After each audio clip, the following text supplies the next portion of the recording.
तर next law आपण बघणार आहोत असोसिएटिव्ह लॉ. तर असोसिएटिव्ह लॉ कसं असतं, ज्यावेळी तुम्ही एखाद्या इक्वेशनमध्ये सेम ऑपरेटर वापरता, याचा अर्थ सगळीकडं प्लस आहे इक्वेशनमध्ये A plus B plus C, किंवा सगळीकडंच A dot B dot C आहे.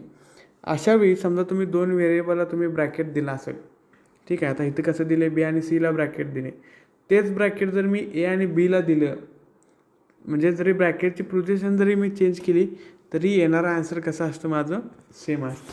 जर तुम्ही बी आणि सीचं असोसिएशन करत असाल तर ते म्हणजे ए प्लस बी आणि सीचं association is equal to A plus बीचं असोसिएशन आणि त्याचं ऑर सी, ह्या सगळ्यांचं मिनिंग कसं असतं, सेम असतं. म्हणजे इथं ए प्लस ब्रॅकेटमध्ये बी प्लस सी हे इक्विवॅलंट असतं, ब्रॅकेटमध्ये ए प्लस बी आणि त्याचा परत कसं असेल, ऑर सी असेल. सो ह्या दोन्हींचं मिनिंग कसं असतं, सेम असतं. असोसिएशन करायचं आहे याचा अर्थ तुम्हाला काय करायचं, ग्रुपिंग करायचं. तुम्ही दुसऱ्या दोघांचं ग्रुपिंग करताय त्याच्याऐवजी पहिल्या दोघांचं ग्रुपिंग केलं तरी मिनिंग कसं असतं, ते आलेलं मिनिंग किंवा आलेलं आन्सर कसं असतं, सेम असतं. त्याला आपण असोसिएटिव्ह लॉ म्हणतो. हा ऑरच्या बाबतीत झाला. अँड ऑपरेटरच्या बाबतीत बघायचं असेल तर ए ब्रॅकेटमध्ये बी डॉट सी इज इक्वल असतं किंवा इक्विवॅलंट असतं ए डॉट बीचा ब्रॅकेट त्याचं एंडिंग सी बरोबर. जे ए डॉट बी सीचा ब्रॅकेट इज इक्वल टू कसं असतं, ए आणि बीचा ब्रॅकेट सी बरोबर. सो हे फक्त ब्रॅकेट जरी तुम्ही चेंज केलं किंवा ब्रॅकेटचे किंवा ग्रुपिंगची पोझिशन जरी चेंज केली तरी येणारा आन्सर कसं असतं, सेम असतं. फक्त तुम्हाला एवढं लक्षात ठेवायचं आहे की ज्यावेळी तुम्ही असोसिएटिव्ह लॉ वापरताय त्यावेळी तो सगळे ऑपरेटर कसे पाहिजेत, तर सगळे ऑपरेटर तुमचे हे सेम लागतात. ठीक आहे.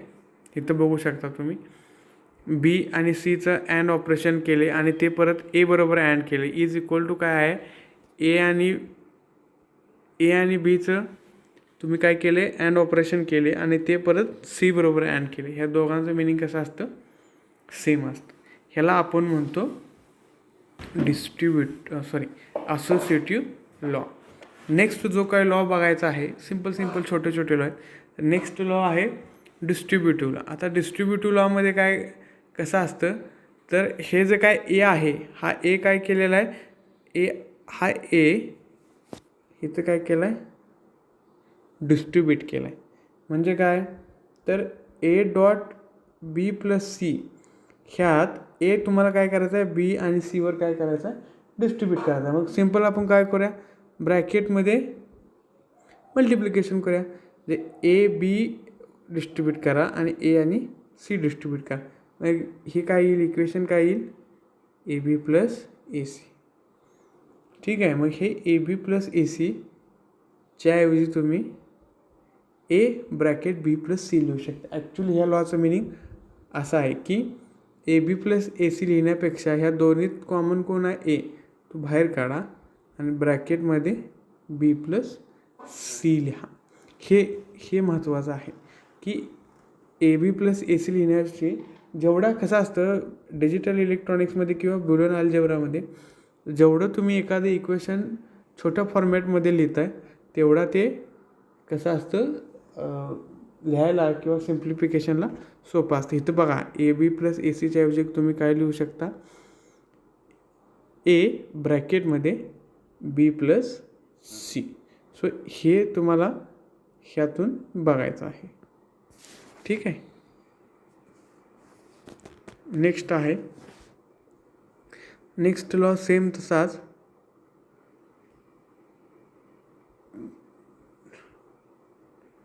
हा झाला तुमचा distributive law.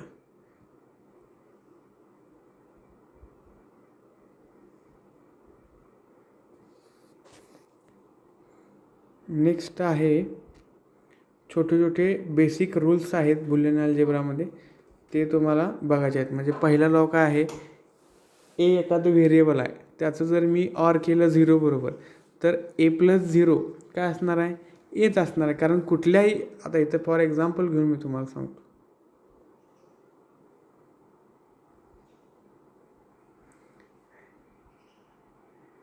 A plus 0 is equal to ए कसं येतं तुम्हाला सांगतो. सपोज एच व्हॅल्यू 1 घ्या, एची व्हॅल्यू काय घेतली मी, 1 घेतली. ती 1ची व्हॅल्यू एची व्हॅल्यू इथं पुट करा इक्वेशनमध्ये. म्हणजे 1 + 0. तर ऑर लॉमध्ये 1 + 0 काय असतं? 1 असतं. म्हणजे एच व्हॅल्यू काय होती? 1. म्हणजे तेच परत आलं ना, बरोबर का? जे तुम्ही इथं घेणार, इनपुट म्हणून घेणार, तेच तुमचं ॲन्सरला येणार. म्हणून तिथे काय लिहितात? a + 0 = a असतं. नेक्स्ट बघा, a + 1 = 1 येतं. तर हे कसं तुम्ही हा लॉ कसा तुम्ही प्रूव्ह करणार? एची व्हॅल्यू सपोज 0 घ्या, = a आहे ना. ह्या इक्वेशनमध्ये ती व्हॅल्यू पुट करा. सो 0 + 1, 0 + 1 काय असतं? ऑलवेज 1 असतं. किंवा 1 घ्या, a = 1 ठेवा. 1 + 1 काय असतं? 1च असतं. सो मी एची व्हॅल्यू 0 घेतली काय 1 घेतली काय? ऑर ऑपरेशन असल्यामुळे आन्सर त्याचं काय येणार? 1च असणार. कारण त्यातला एक व्हेरिएबल 1 आहे, त्यामुळे आन्सर हे कायम काय येणार? 1च येणार. थर्ड लॉ काय बघा? थर्ड लॉ आहे a.0 = 0. इथं आता कसं आहे? And operator. आता सपोज मी एची व्हॅल्यू 1 घेत, हा लॉ प्रूव्ह करण्यासाठी. सो 1 पुट करा तिथं एच्या ऐवजी. सो 1.0. 1.0 काय असतं? अँड लॉमध्ये आपण बघितलं 1.0 काय असतं? 0 असतं. त्यामुळे आन्सर काय येणार? 0 येणार. आणि सपोज मीची एची व्हॅल्यू काय ठेवते? 0 ठेवते. सो 0.0 काय येणार? 0च येणार. सो त्यामुळं a.0 हे आन्सर काय असतं? 0च असतं. हा झाला तुमचा थर्ड लॉ. फोर्थ लॉ काय बघा? a.1 = काय आहे? a. मागाच्या सारखं सेम आहे. सो आता इथं फक्त बघा, एची व्हॅल्यू मी 1 ठेवतो. सो 1.1 काय येणार? 1 येणार. हे 1 मी काय ठेवलं? इनपुटला ठेवलेलं, त्यामुळे 1 आलं. आता समजा मी इथं 0 ठेवून बघतो, बरोबर? सो a = 0 ठेवते. सो 0.1. सो 0.1 काय असतं? अगेन 0. म्हणजे जे काय मी एची व्हॅल्यू ठेवेल तेच माझं काय असतं? आउटपुट असतं. हा तुमचा नेक्स्ट लॉ आहे. फिफ्थ लॉ काय बघा? a + a = a असतं. एची व्हॅल्यू 0 ठेवा, पुट करा. 0 + 0 सगळीकडे एच आहे ना. सो 0 + 0 काय असतं? 0. जे काय मी इनपुटला ठेवते तेच आउटपुटला असतं. कधी? a + a ला असतं ते. नेक्स्ट रूल आहे हा एक बघू. a + a बार = काय असतं? 1 असतं. आता हे कसं प्रूव्ह करूया बघू. एचा बार म्हणजे काय असतो? एचा कॉम्प्लिमेंट असतो. काय असतो? कॉम्प्लिमेंट असतो, बरोबर? सपोज एची व्हॅल्यू 0 ठेवा, a = 0 ठेवा. सो इक्वेशनमध्ये 0 ठेवा. 0 + 0चा कॉम्प्लिमेंट = 1. आता मला सांगा, 0 आलं, 0चं कॉम्प्लिमेंट निगेशन काय असणार आहे? 0चा कॉम्प्लिमेंट याचा अर्थ 0 आहे त्याच्या उलटं. 0च्या उलटं काय असतं? 1. सो 0 + 1 = 1. म्हणजेच काय? 1 = 1. म्हणजे LHS = RHS. म्हणजे हा लॉ पण कसा आहे? बरोबर आहे. ठीक आहे. नेक्स्ट लॉ आहे a.a = अगेन a. तर हे कसं प्रूव्ह करणार? ठेवा एची व्हॅल्यू 1 ठेवली. सो 1.1 = 1. म्हणजे परत काय झालं? एचीच व्हॅल्यू आली. सो जसं इकडं बघितलं तेच आहेत, फक्त ऑपरेटर कसा झाला आहे? चेंज झाला आहे. नेक्स्ट बघा, a.a चा बार = ऑलवेज काय असतं? 0 असतं. तर हे कसं प्रूव्ह करणार तुम्ही? तर एची व्हॅल्यू मी 1 ठेवते. सो 1.1चा कॉम्प्लिमेंट = 0. सो 1.1चा कॉम्प्लिमेंट काय असणार? उलटं. कॉम्प्लिमेंट म्हणजे उलटं. एक ठेवला आहे त्याच्या उलटं 0. सो 1.0 काय असतं? 0. 0 = 0. म्हणजे LHS = RHS. सो हा पण लॉ काय होतो? तुमचा प्रूव्ह होतो. नेक्स्ट, एचा डबल कॉम्प्लिमेंट = ओरिजिनल ए असतो. हे महत्त्वाचं रूल आहे की एचा ज्यावेळी तुम्ही 2 कॉम्प्लिमेंट घेताय, एकदा कॉम्प्लिमेंट घेतला की काय होतं? त्याचा विरुद्ध येत. आणि एचा ज्यावेळी तुम्ही 2 वेळा कॉम्प्लिमेंट घेणार त्यावेळी काय होतं? सेमच व्हॅल्यू येते. ठीक आहे. So suppose A is equal to मी 1 ठेवतो. सो आता 2 वेळा कॉम्प्लिमेंट करायचं आहे. मग काय करा, पहिल्यांदा एकदा करा मग एकदा का. मग कसं होते बघा.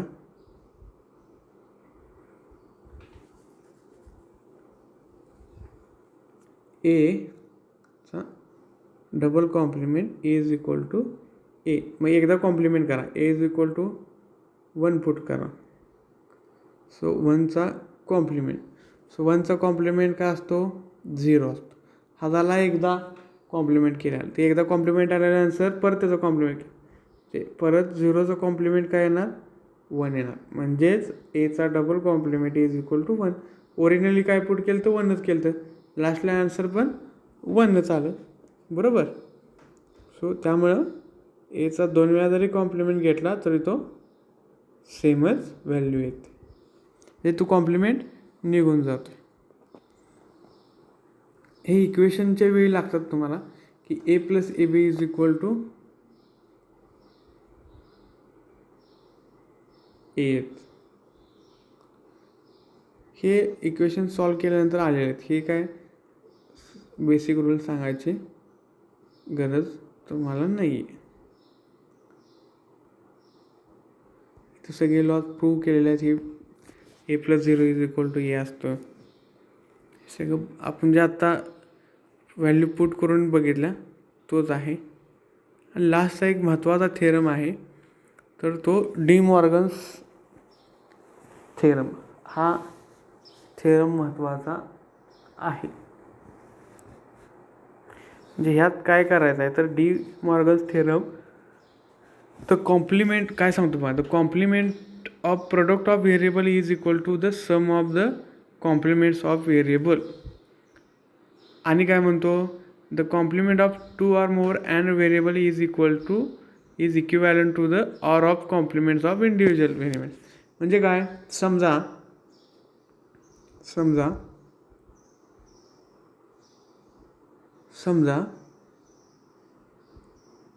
एक्स प्लस वाय ह्या दोघांचा कॉम्प्लिमेंट, एक्स प्लस वाय हे दोघांच्या ॲडिशन आहे, त्यांचा कॉम्प्लिमेंट हा कसा असतो, तर एक्सचा कॉम्प्लिमेंट डॉट वायचा कॉम्प्लिमेंट ही दोन्ही कसं असतात, इक्विव्हॅलंट असतात. म्हणजे काय, तर हा जो काय कॉम्प्लिमेंट ऑपरेटर आहे तो काय करा, प्रत्येकावर ऑपरेट करा. एक्सचा कॉम्प्लिमेंट काय असणार आहे, एक्स बार. वायचा कॉम्प्लिमेंट काय असणार आहे, वाय बार. आणि प्लसचं कॉम्प्लिमेंट, प्लसचा उलटं काय असतं, डॉट असतं, डॉट. ठीक आहे. म्हणजे एक्स प्लस वायचा कॉम्प्लिमेंट कसा असतो, एक्स बार डॉट वाय बार डॉटच्या इक्विव्हॅलंट असतो. तसंच हे जर तुम्ही अँडमध्ये बघितलं तर एक्स डॉट वायचा कॉम्प्लिमेंट कसा असतो, ह्याचं प्रत्येकाला काय करा, कॉम्प्लिमेंट ऑपरेटर अप्लाय करा. एक्स बार, एक्सचा काय असणार, एक्स बार, प्लसचं काय असणार, डॉट्स काय असणार, प्लस वायचं कॉम्प्लिमेंट काय असणार, वाय बार. या दोघांचे कसं असणार आहे, इक्विव्हॅलंट असणार आहे. हा असतो तुमचा काय, डी मॉर्गन्स थेरम. इथे एक स्टेटमेंट आहे आणि इथे एक स्टेटमेंट आहे. सो हा झाला तुमचा, इथं बघू शकता. ठीक आहे. एक्स प्लस वायचा बार हा कसा असतो, प्रत्येकाचा इंडिव्हिज्युअल. इथं तुम्हाला ट्रूथ टेबल वगैरे दिलेलं आहे. हे काय आपल्याला प्रूफ नाही आहे त्याचे, पण तरी पण आपण इथं तुम्ही ह्याच्यात बघू शकता. ठीक आहे. सो इथं तुमचे लॉज आणि हे सगळे संपलेले आहेत.